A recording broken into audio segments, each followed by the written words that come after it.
Hey Chad, you ready? Ready for what? To do Peeps of UMC. What are you talking about? You know, where we invite people from University Methodist and we interview them and get to know them. Yeah, I know what Peeps of UMC is, but that's a thing. Actually, that's a thing I do with Megan, not you. Just a Megan thing. Oh. Well, welcome to Peeps of UMC. No.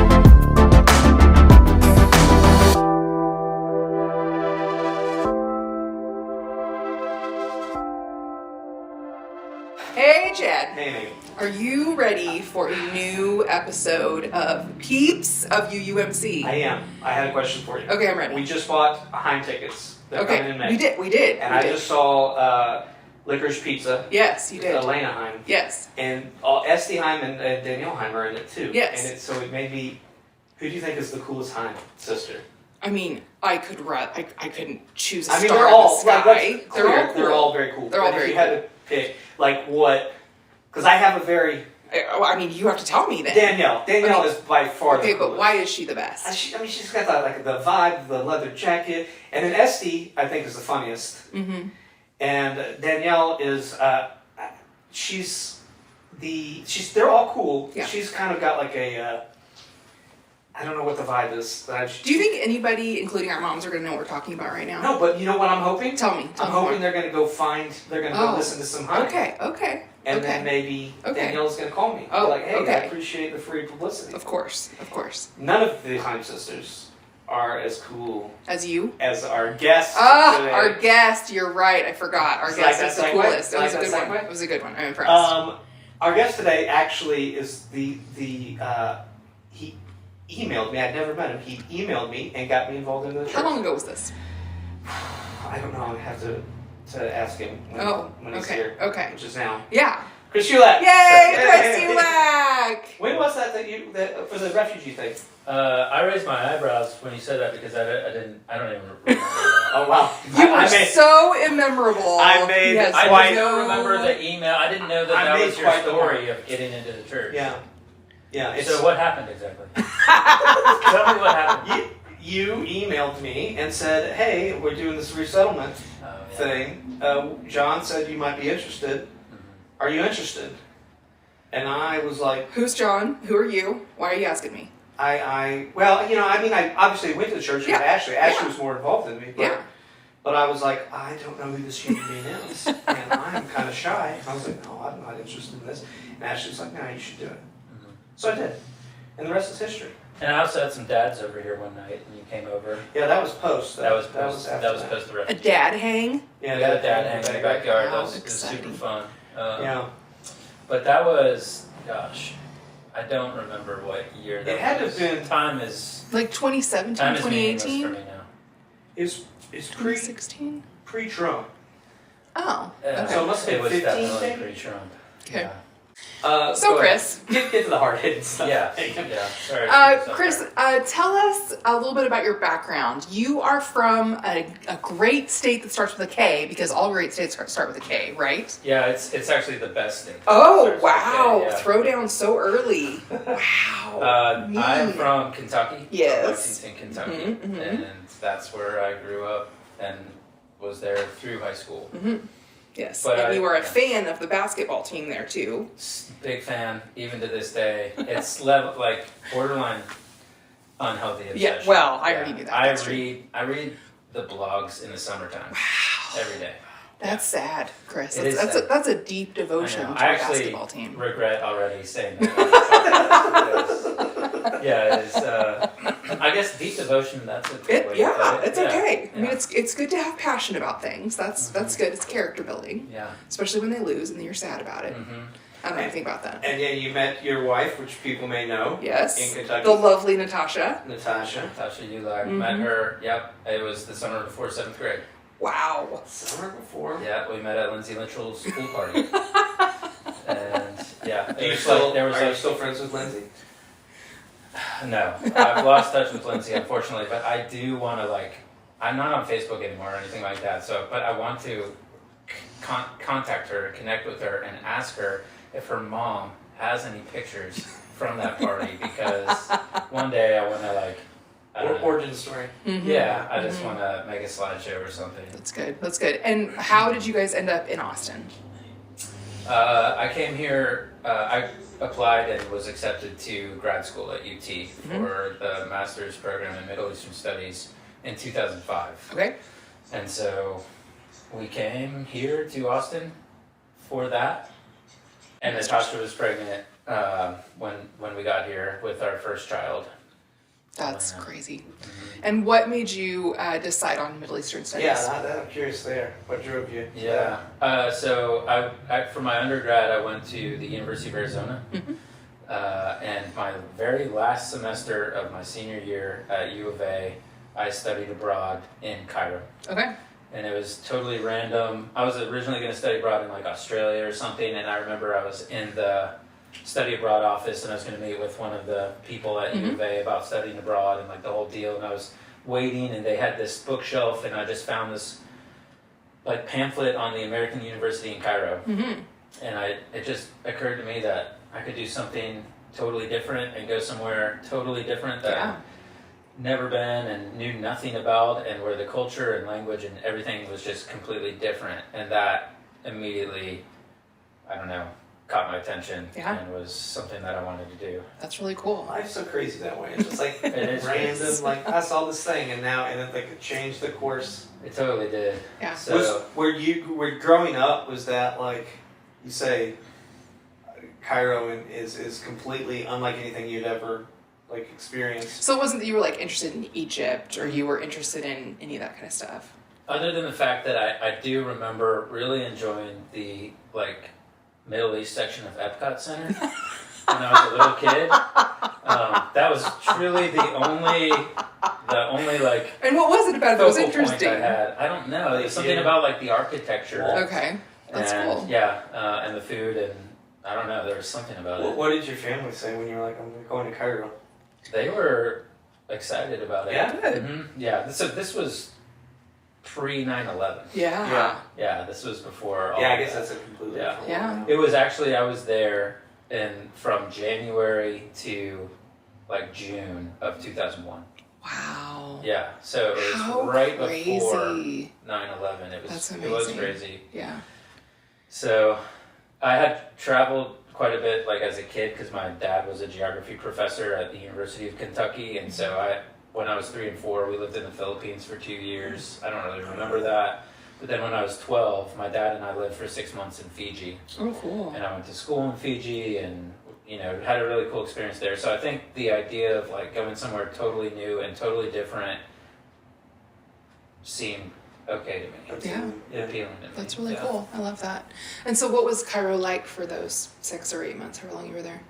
Oh, it was amazing. So that was my first exposure not only to Arab culture and the Middle East, but also to the Arabic language. Yeah. And I was drawn to that language and to the culture and just to the area in general and to the country. And Cairo, I mean, I'm sure we've all been to large cities like New York and things like that, but it is nonstop and crazy and chaotic 24 hours a day. Just as an example, I remember leaving the airport, driving from the airport after arriving in Cairo to downtown where the American University used to be right in the middle of downtown Cairo. And I just remember seeing on like a tiny moped where one person could barely fit, like 4 people sitting on the moped. And there were like 6 of us in this cab, and the guy just piled all of the luggage on top of each other on top of the car. It was like 2 stories high with luggage. It was something out of a cartoon. And nobody, there are red lights and yellow lights, and nobody follows them. Everybody just goes through. There's no traffic laws whatsoever. It's crazy. That's it's kind of just how Rome is too. Yeah, it is maybe similar to Rome. It's just insane. And everybody's just super high energy. It's just a very chaotic and high energy place. That's really It's cool. intense. So then what happened when you came back from Cairo? I came back from Cairo, and not long after was 9/11. Yeah. And so that was interesting, and I graduated from undergrad and spent a couple years working in Kentucky and not enjoying the work that I was doing, and that's when I started applying for graduate schools. Interesting. Oh, I was in the Peace Corps. Okay. Yes. In Jordan during that time. Just as a side note. The reason that I kind of forgot about it or overlooked it is because I was only there for maybe 3 months. Okay. And that's when the war in Iraq was ramping up. It was like pre-start to the war, but it was all ramping up, and the whole time I was there, everybody was like, I don't know if we're going to be able to stay. Like, I don't know what's happening. And everybody was sent home. Yeah. What was your work that you did in Jordan? I was going to teach English. Okay. So when you go to the Peace Corps, you go and typically you spend a couple of months in like a small village. Not in the village you're going to be in for 2 years, living with a family and just studying the language and learning the culture. Yeah. And I had actually visited the town that I was going to be living in for 2 years and never got to be there. Yeah, that's too bad. So you come to Austin in 2005, is that what you said? Okay, you come to Austin in 2005, Natasha's pregnant, and you start your PhD program. And how soon after that does she start working at the UUMC? Well, yeah, 2005 we got here. I think she stayed at home with our first child for about a year. And then I think it was maybe in like 2007-ish that because we came toward like the second half of 2005. So it may have been around 2007 that she started as basically like an assistant teacher at ECC, which isn't anymore. Some people may not know about, but it was the daycare school that was located in the basement of UUMC for many, many years. That's for Melinda and Pam. Yes, for Melinda and Pam. They understand that context. Yes. Yes. And so so Natasha started as like a assistant teacher, and then moved to a full-time teacher there, and all the time our daughter Elena was a student there. And then she became king. Right. Yes, of course. Yes. King of King of ECC. Yeah, then she was assistant director, then director for a very short time, and then climb that ladder. Didn't want to do the director of ECC and kind of quit, and then was quickly snatched up by UUMC as the... And then she came to ECC, like, that was her y'all's first introduction to UUMC. Exactly, right. Yeah. We were not members of the church before that. I grew up going to First Presbyterian Church in Lexington. I didn't know anything about Methodists or Methodist churches or They're an odd bunch. They're an odd bunch. It's true. That's true. And what was it like to grow up in the Presbyterian Church in Kentucky? What was that like? It was good. Actually, the church that I grew up in Kentucky feels similar in many ways to UUMC. It was it wasn't a conservative church. I don't know. I know that a lot of it was not a conservative church? It was not a conservative church that I grew up in, no. My mom was definitely the one kind of driving that as a kid, but we were all on mom's team. Yeah. So I went to church pretty much every Sunday. I was involved in Sunday school, but I don't know why, I just it never really connected with me for some reason. And so coming to Austin, I don't even know if we had planned on going to church, or we hadn't talked about looking for a church or anything like that. So it was, I think, serendipitous that Natasha started working at UUMC, or at ECC, then UUMC, and that brought her into the church, and that brought me into UUMC. What was your door in there? I mean, other than, did you just start coming Sunday mornings with Natasha? Or? I think so. It was sort of just being on Natasha's team. And everybody's on Natasha's team. Totally. And, I don't think she was when she left ECC and became the director of children's programs at UUMC, it makes sense that she would want her own family along there with her. And we wanted to be with her and spend part of that weekend with her, and that honestly was a really eye-opening and great experience for me, because I had never felt connected to a church before, or to a church community, and that was the first time I did feel connected to a church, and started meeting people, making friends, and getting to know people, and it was nice to experienced that at a church, and Yeah. it made me feel differently about church. Do you have practices or experiences that are spiritual to you? I think that you would. You've told me that you identify more as not as agnostic, but do you think that there are places or experiences that you've had that border on the spiritual or on the connectional for you that way? I feel like, I don't know, this sounds cliche, but like experiences I've had in nature have felt There's nothing spiritual wrong to with me. that. I think a lot of people feel that way. And experiences I've had traveling have felt spiritual to me. Chris and I have a deep love for the state of Wyoming. Tell them about your time in Wyoming. Yep. So when I was a undergrad at University of Arizona, for 3 summers in a row, I worked in Yellowstone National Park for the gas stations in Yellowstone, which I don't think they are anymore, but they used to be full service gas stations. Oh, It was wow. the coolest job ever. So I'd go up there and work at this full service gas station all summer long, pumping gas, filling tires, repairing tires, doing oil changes to people's cars. And then you'd work for like 4 days and have 3 days off. And so I got to explore all over Yellowstone, all over Wyoming. Yeah. And a lot of those, sometimes I would just like go on like 3-day camping trips by myself. Sometimes I go with friends. And for sure, I think there were like spiritual moments. Yeah, that's great.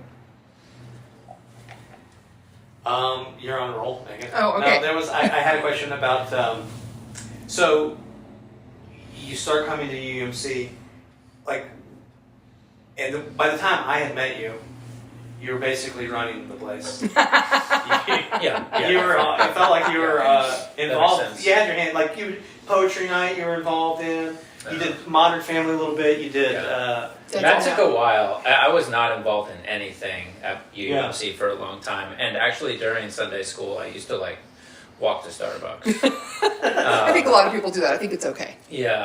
Because there wasn't a Sunday school a Sunday school class that, I don't know, I wasn't interested in doing any kind of Bible study, and I just didn't know like where to go. I had gone to Miss Jan's centering prayer class a couple times, and actually really enjoyed that. And then Natasha started the Modern Family class, and that was, again, I think it's aligned with other things I've been saying about church and feeling connected to UMC. It was a way for me to feel a sense of community at church that I'd never felt before.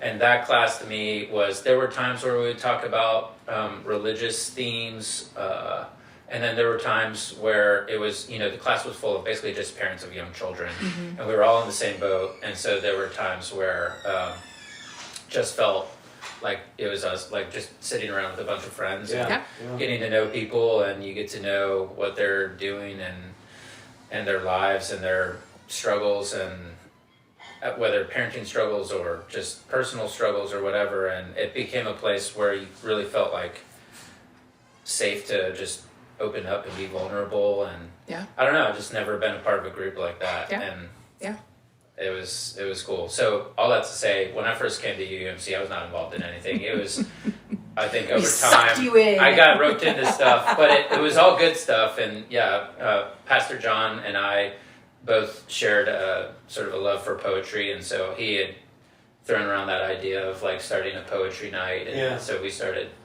that, and I kind of helped lead that, I guess, at the beginning. And then after Natasha left UMC, Kelly and I took over as co-leaders of the Modern Family group, but I don't know. I helped with we helped resettle a refugee family. Tell me how you got involved in that, the refugee group. So my PhD at UT was in geography. So my master's was in Middle Eastern Studies and Arabic, and my PhD was in geography, and my dissertation was on refugee, like basically Iraqi refugee resettlement to the United States and to Austin, Texas specifically. I didn't know that. It's real niche.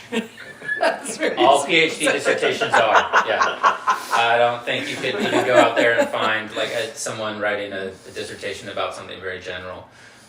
So yeah, so that was I wanted to I wanted to stay here in Austin because I had a family. I couldn't really travel overseas or go to the Middle East, but I also wanted to, utilize my Arabic skills and all of that. I had previously, like in Kentucky and here in Austin, volunteered with refugees through Caritas and through other organizations, teaching English and helping people just resettle, etc. And so all of that. So I turned all that into a PhD dissertation, and while I was doing my dissertation, I got a job actually working at Refugee Services of Texas, which is one of the 2 refugee resettlement organizations in Austin, even though there's only one now, because the state of Texas isn't friendly. It isn't friendly to refugee resettlement. Yeah. Who would have thought? But anyways, Caritas, which is still open, they kind of shut their doors in terms of resettling refugees because the state funding for it dried up. Anyways, I worked for Refugee Services of Texas for about 2 years in a variety of roles, helping to resettle mainly people from Syria, from Iraq, from Somalia, and other parts of the Middle East, because I had some Arabic language knowledge and knowledge of their culture and things like that. So I guess I was sort of like the obvious person to help put together a group of people at UUMC to support a refugee family from the Middle East, from Iraq. Yeah. How many people did you ask before you emailed me? You're the first. I was like, this Chad Jones guy. I'm sure he's an easy target. Yeah, we can get him. One. I know he's going to want to be a part of it. How are your Arabic skills now? Do you keep them up?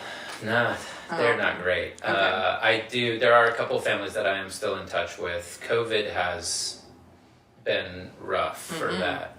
There was one family in particular who, before starting working at RST, like I met them at the airport when they arrived to Austin in 2008. Wow. And they're still here. They're actually a Christian family from Iraq. And so that's why they were refugees. That's why they left. And they're still here. They have bought a house. They bought a car. But COVID has been tough because the 2 parents who are elderly both have a number of health conditions that would make getting COVID extremely dangerous. So I haven't actually seen them for probably a year and a half, but I do talk to them from time to time. But that's sort of my only, other than reading the news in Arabic every now and then. Yeah.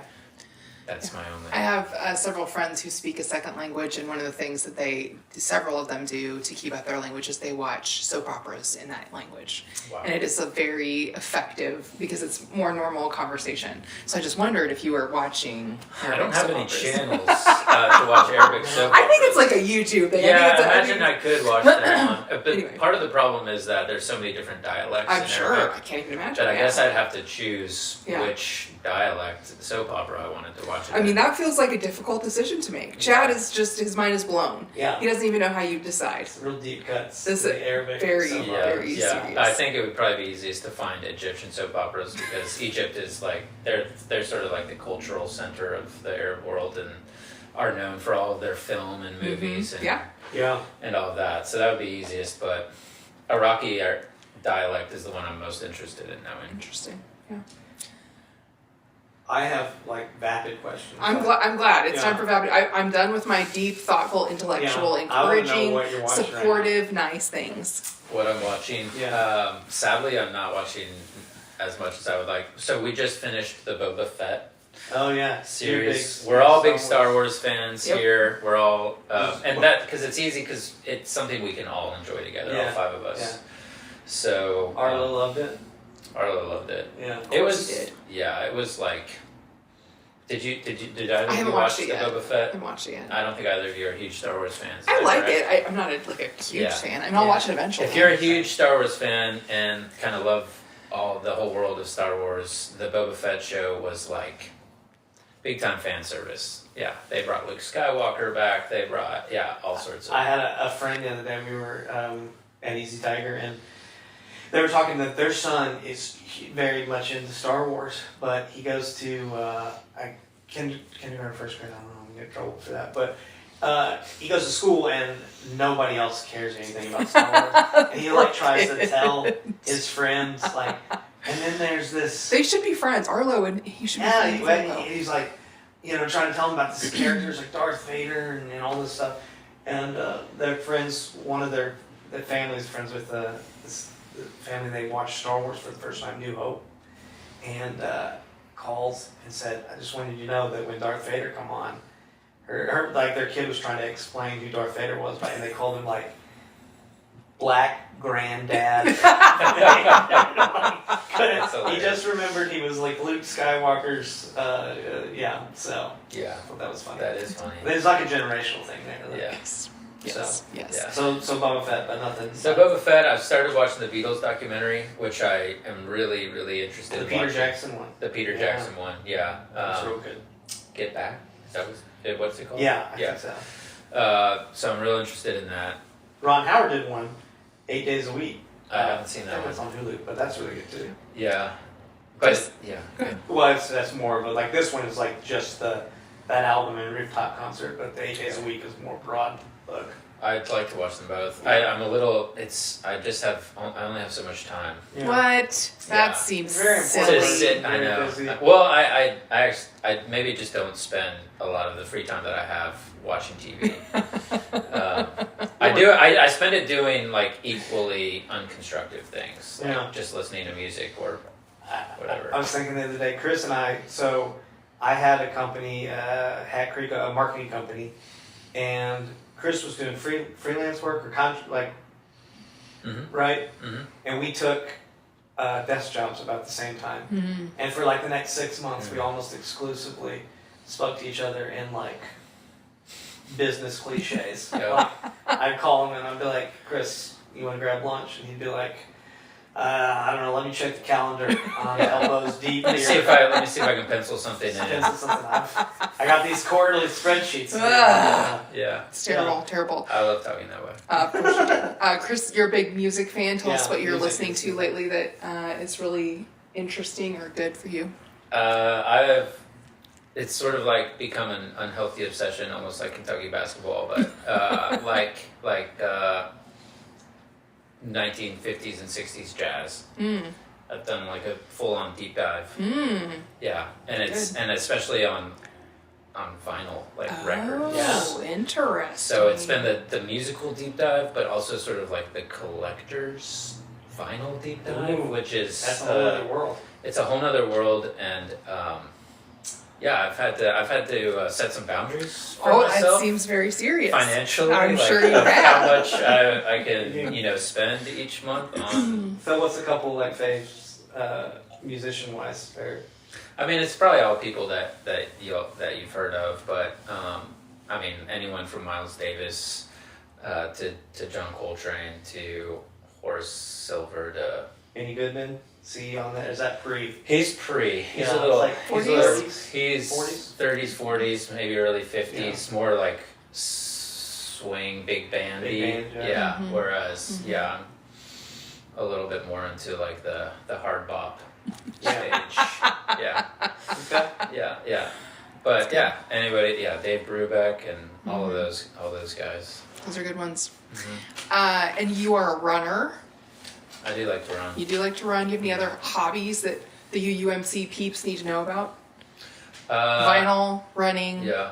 Boba Fett. I hesitate to call this a hobby, but for like years now, I've been obsessed with scavenging wood from around our neighborhood. Oh. Yeah, because I love having fires in the backyard, and I'm just obsessed with finding wood.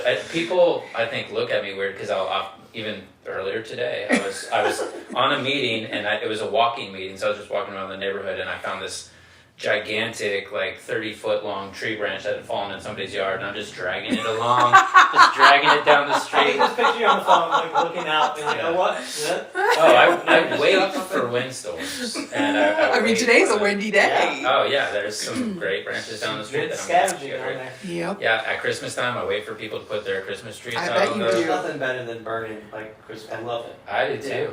So I've got a bunch of them back there. I drag A them bunch sort of of like, Christmas trees. I drag them under the cover of darkness. This is the greatest thing I think I've ever learned about you. Yeah, under the. So if people have extra wood in their yards and would like to dispose of it, they could bring it here. They can bring it here if they don't You'll want burn it for them. Absolutely. Okay, that's good to know. It's Yes, good to know. Hilarious. Solving lots of problems here. Yeah, I've Yeah. already gone.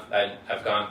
Well, I think I may have broken your chainsaw, Chad. And then I bought a chainsaw, which I've already broken and gone through. And so that's next on my list of things to buy is a new chainsaw. Wow, that's a I'm serious actually in problem. love with your chainsaw too. Yeah. I'm Is that going for because electric. Chris broke yours? You know what? I actually, it's possible. You gave it back to me and said this may be broken, and I haven't used it since. And I don't think I did anything bad to it. It just something. It was like I don't know. Maybe you give it to me and there was no oil in it. It's very possible. I have an electric one because Yeah. growing up, on the farm, we would go out and you need like a gas Yeah. chainsaw, but around the house, everything I Yeah. had the electric is kind of great. Yeah. So I feel bad that was my other hobby. That this I, is very exciting. This is Parenting. riveting. I do a lot of parenting. You do a I have lot 3 of parenting. kids. For those of you yes, that, yeah. yes, 3 kids, 3 Six- lovely kids. 16-year-old, 12-year-old, and a 6-year-old. So that is. You do a lot of cooking around here. Yeah. Oy. I have cooked dinner the last 2 nights in a row. I mean, yes, Something. Getting meatballs last night, awesome. and turkey burgers the night before I that. mean, winning right there. That's Yeah. winning right there. Kids love that stuff. Chris, you're one of my favorite people, Same. and I know you're one of Chad's favorite people. I'm not one of Megan's. No, favorite you're not people, one of my obviously. favorite You people. all are 100% not. You all are 2 of my favorites. I'm so glad. But it's so nice to get to. There's so many things you said today that I didn't know about Yeah. you, and I've known you for such a Same. long time, and I just have always been so grateful to spend time with you, and you're such a kind, lovely person, and I love listening to music with you. So thank you so much for hanging out with us Yes. and talking with us. I know the peeps of UUMC will enjoy this. I echo that as well. As Megan is often right. And, Obviously. I was talking again last week that to Diane's good at this, but I also think you're one of the people I know that's really good at being present Yes. whenever you're with people, which I Yes. find is more and more a skill that people don't have. They're always preoccupied with something else. Yeah. And you can tell that when you're with people. And Yeah. whenever I'm with you hanging out, it feels like there's, Nowhere you'd No. rather be. you'd rather, it makes people feel good. And There might be somewhere you'd Yeah, there's rather probably- be, he's just good at but hiding it. we just don't know. We just Yeah, can't yeah, tell. yeah. That's great. So- That's great. Thanks for being Thanks here. for saying that. Yes, thank you for hanging out with us. Yeah, it's fun Peeps talking of to you UUMC, we are glad you have joined us. Yeah. Look Oh, is forward. that the new sign off? Maybe, I don't know, we're just trying things out. Okay. Peeps of UUMC, see you next time. No? Maybe not. You sound I like like a 60s, 70s radio disc jockey. Maybe I am. Yeah. I've listened to a lot of that. Do you all have music to kind of? Oh yeah, we Yeah, totally we do. do. You should listen to it, it's really good. It's really good. Yeah. I'll play some for you in a minute. Yeah, we totally will. All right, well then we'll see you next week. Ian, Chad, what you do this weekend? We always end with a little roundup. What am I doing this weekend? We're going to. I'm supposed to go to. Ashley's going to. I got out of this. That's Oh, the- good. Oh, I great. was supposed to have to go to a park and watch a bunch of kids roller skate, which I have zero interest in. Zero interest in. So Ashley's going to do that, and Great. I'm probably going to stay and I'm building a fence in my backyard. Wow, So that sounds I'm exciting. working on that. I got 4 more fence posts to dig, and I'm too cheap to rent an auger, so I'm doing it by hand. Wow, yeah, This is that's a long-term project. intense. Yeah, it's just little by little. Little by Yes. little. What about you? Well, the new season of The Marvelous Miss Maisel comes out Oh, on Friday, yes, which I know yes, you're one not a of your fan of, but I love. I'm in the So minority. A lot of people love it. I'll watch some of that, and I have some projects around the house I'm working on, getting ready for Lent to start. Oh, yeah. Doing Uh-huh. some Ashy Wednesday and Fat Tuesday things next week, so get Yeah. ready for that. If you're listening and you haven't looked into our Lenten study, you can find that on our website. Sign up at uumc.org. Absolutely. And yeah, we'll see you next week. All right, friends of UUMC, peeps of UUMC. I can't remember the Our title. own It's brand, bad. you can't It's get- bad. Friends, we'll see you again next time.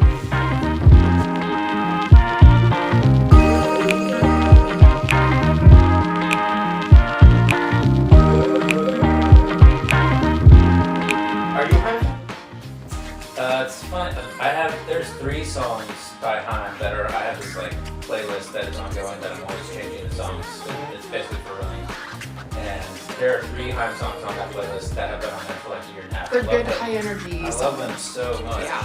Those 3 songs, but I have never heard any other hype song. I don't know how those songs even crossed my radar, but I love them. All right, that concludes the interview. Well, Thanks.